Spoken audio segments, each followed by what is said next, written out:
Over the weekend, we saw 3 mass shootings in Buffalo, Los Angeles, Milwaukee. According to the Gun Violence Archive, 33 mass shootings happened this month and over 200 this year so far. Despite these being the real consequences of Democrat policies, the left, which never accepts responsibility for any of their actions, trying to blame conservatives. Joining me now is host of the Michael Knowles Show and author of Speechless, Controlling Words, Controlling Minds, Michael Knowles himself. Hey, man, great to see you as always. And Democrats using the racially motivated shooting to attack conservatives, although the shooter was a self-proclaimed member of the, quote, authoritarian left. Your recent op-ed covers all of this. Why did the left-wingers do this, and why did they get away with it, more importantly? Because this enhances their power. At a very simple level, this is why they do it. In fact, the only reason that we are talking about this tragic shooting is because it gives the left an opportunity to enhance their power. As you mentioned, there are other major shootings that we don't hear very much about. Maybe it comes up in the news, maybe it doesn't, then it disappears after a few days.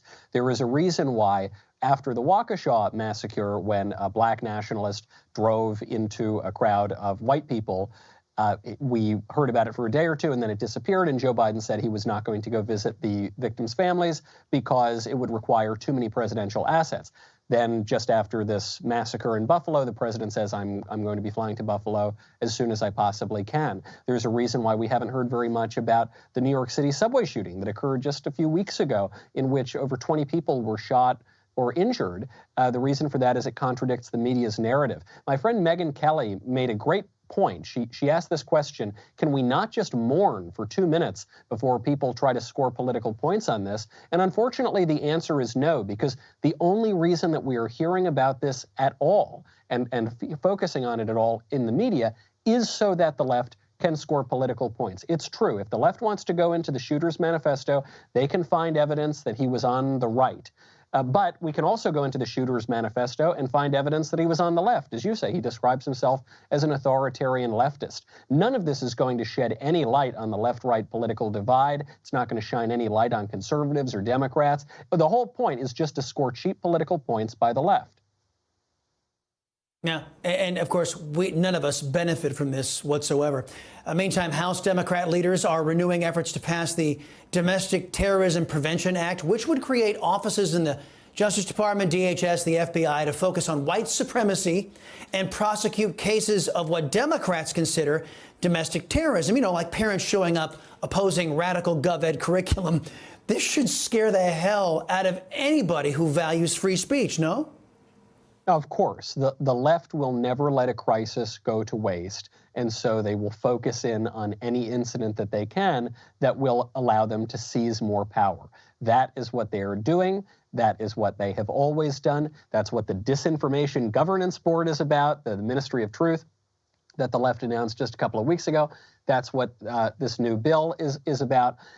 So they're going to try to get a pound of political flesh from their enemies. It's disgusting, it's tawdry, it's exploitative, but this is what we've seen. I mean, we've seen this going all the way back to Boss Tweed and before that, too. The Democratic Party works as a machine, and that machine is going into overdrive right now. Yeah, well, perfect example, perfect segue into this story. Newly released tax filing showing BLM founder Patrisse Cullors used the charity funds to pay friends and family members thousands of dollars. She paid her baby's dad $970,000 for, quote, creative services, spent lavishly, private flights and security. Now, this doesn't surprise me. This is exactly what Marxists do. They abuse people's trust. But what's your reaction? Patrisse Cullors paid out of the BLM coffers almost $1 million to her baby daddy for creative services. We know that the guy at least engaged in one creative service, namely creating her child. So there was a slush fund to him. They paid out her brother $840,000, I believe, for security services, presumably just securing all the money in his bank account. This is a shakedown racket. It has been for a long time, and anyone with 2 brain cells to rub together has known that for a long time. I think they've got $42 million in assets on hand, $4 million annual revenue. Boss Tweed would blush at the kind of machine politics you're seeing out of BLM and the modern Democrat Party. Yeah, and will Joe Biden or Joe Biden's new brain, the new press secretary, will they condemn it? Absolutely not.